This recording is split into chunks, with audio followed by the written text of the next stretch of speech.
Another year, another Final Four trip for the Hornets. Logan Batoski here to provide you with highlights from last night's Division 5 State Semifinal matchup between the Otsego Knights and the Kirtland Hornets. It was a pair of unbeatens battling it out on the gridiron last night at Byers Field in Parma, as Otsego came in with a perfect 10-0 record and Kirtland with a 9-0 record. The Knights were seeking their second ever appearance in a state title game and their first since 1981, while the Hornets looked to reach their 9th state championship game in the last 10 years. A lot was at stake for both of these teams, and that is where we begin this week's show.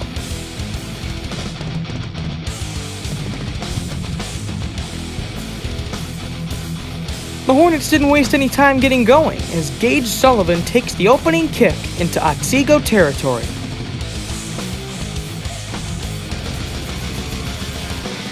A few plays later, Anthony DeMarco takes a handoff toward the sideline, jukes a defender, and fights his way inside the Otsego 5-yard line.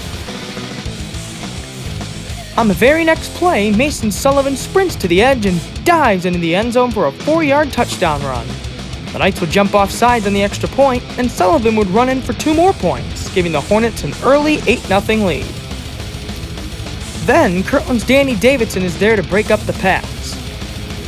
Then on the next play, Michael Gonzalez is nowhere to go as Mason Sullivan gets into the backfield for the TFL on 3rd down.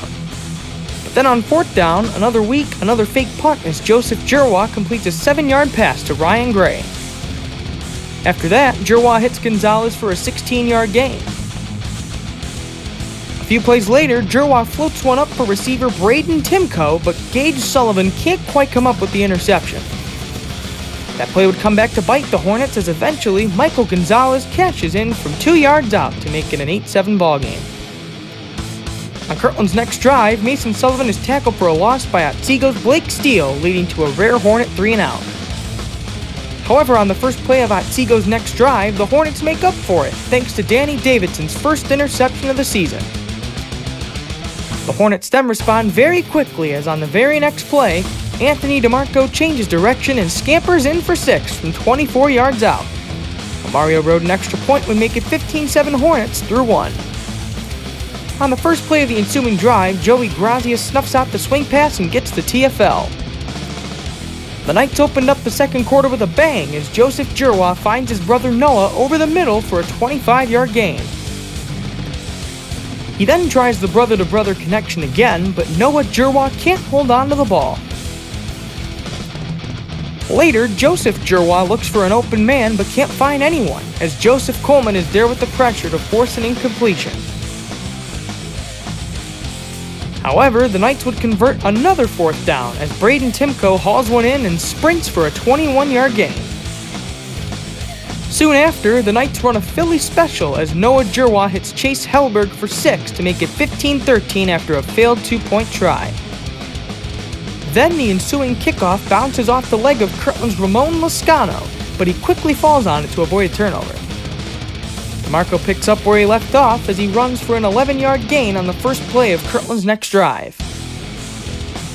Later in the drive, Liam Powers finds Mason Sullivan on a screen pass for a huge gain on 3rd down, putting the Hornets inside the Otsego 5-yard line.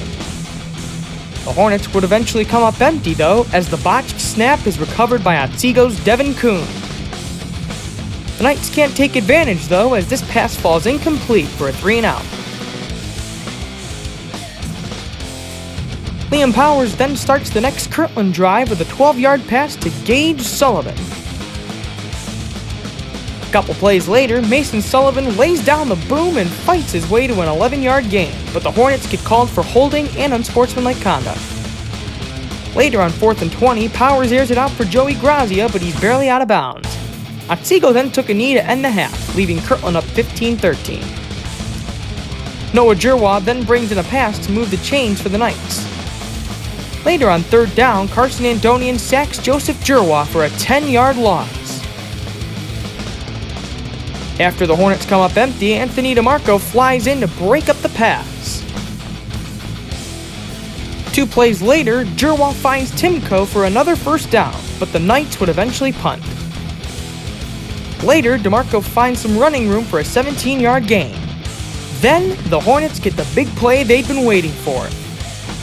On the next play, Mason Sullivan cuts up the middle, breaks a few tackles, and breaks away into the open field.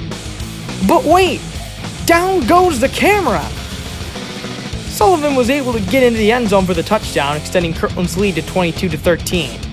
Thankfully, our friend Matt Gould of Cleveland.com was able to get a better shot of the run.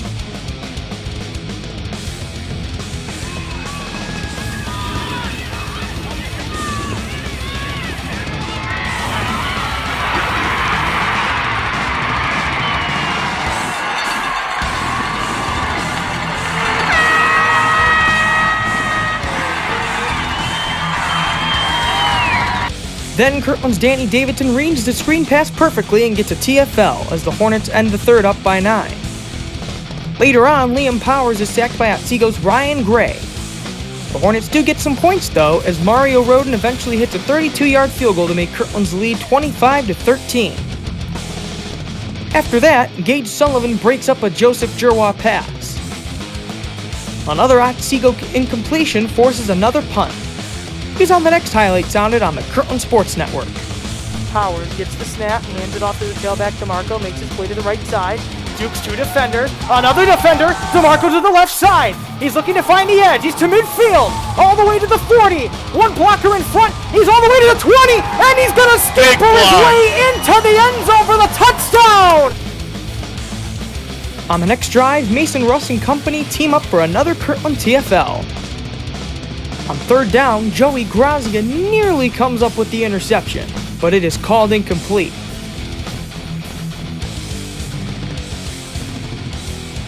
Then, on 3rd and 1, Mason Sullivan would gain 18 yards to end the varsity offense's night. A few plays later, junior Ramon Lascano puts the cherry on top of Kirtland's victory, zigzagging his way into the end zone for a 44-yard touchdown run, making it 39-13 Hornets. And that's how the game would end, as the teams waved to each other across the field.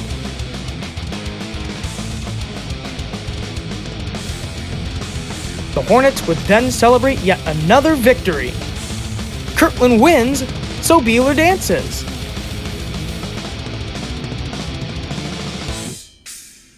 Once again, the final score for this state semifinal is Kirtland 39, Otsego 13, as the Hornets extend their state-long winning streak to 40 games and reach their 9th state championship game in the last 10 years.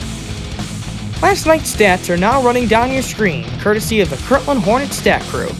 If you haven't already, be sure to give us a follow at Hornet Stat Crew on Twitter for live in-game updates. The Kirtland Hornets look to complete the rare three-peat as they will face the Ironton Fighting Tigers in a rematch of last year's Division 5 state championship game. The game will take place this coming Saturday, November 21st at 2 p.m. at Fortress Obets. And that's it for this week's show. Thank you all for watching. This is Logan Batoski signing off.